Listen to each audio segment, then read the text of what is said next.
शासन सरकार मंत्री मुर्दाबाद, मुर्दाबाद, मुर्दाबाद, शिक्षा मंत्री मुर्दाबाद, मुर्दाबाद, मुर्दाबाद।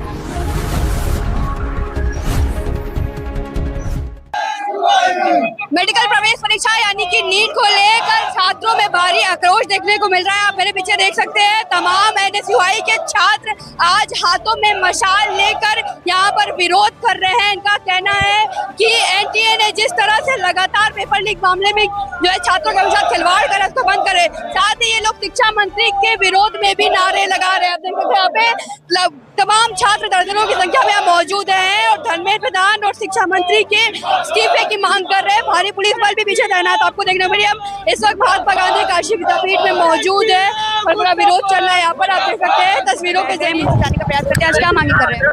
देखिए, हम एनएसयूआई के साथी और साथ ही साथ महात्मा गांधी काशी विद्यापीठ विश्वविद्यालय के छात्र, हम सभी एक छात्र जब आत्महत्या करता है नीट के पेपर लीकेज होने के बाद, लीक होने के बाद, हम सभी लोगों ने शांतिपूर्ण तरीके से एक यात्रा निकाली कि उसकी आत्मा को श्रद्धांजलि मिले, शांति मिले।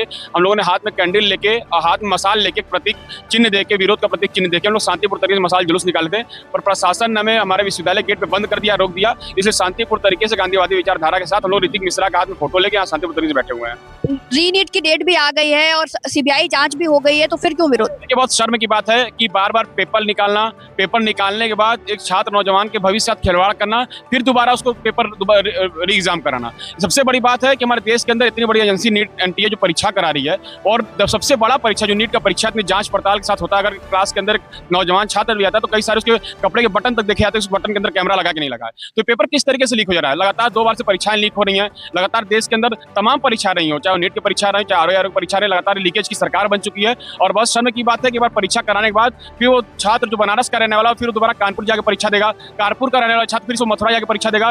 तो लगातार सरकार सिर्फ अपना जेब भरने का काम और शिक्षा माफिया को पैदा करने का काम कर रही है। बात करें तो एनटीए तो कह रही है कि हम जो है भविष्य के साथ छेड़छाड़ नहीं करेंगे। अगर एनटीए कह रही है तो 89 टाइम्स पेपर लीक हुआ है, 48 टाइम्स वो पेपर कराया है। कैसे कराया है, कैसे लीक हुआ है?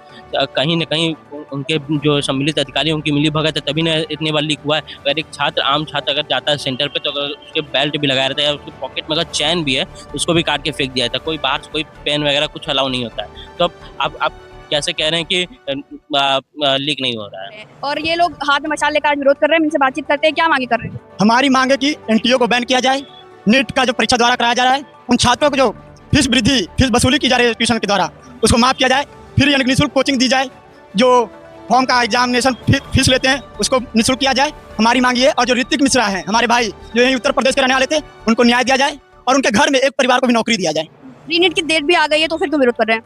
हम रीनीट, री-सीयूटी, अब तो ये आप देखे होंगे कि रीनीट के पहले यही एनटीए कहता है कि ये कोई स्कूल एग्जाम नहीं है, लीक नहीं होगा। मैं धर्मेंद्र प्रधान जी से पूछना चाहता हूँ, महानिदेशक एनटीए महानिदेशक से पूछना चाहता हूँ कि आज तक तो कभी इतिहास में स्कूल का पेपर तो लीक नहीं हुआ है महोदय, लेकिन ये एनटीए बार बार लीक क्यों होता है? मात्र 2 साल में 5 बार लीक हुआ, 10 साल में 89 बार लीक हुआ।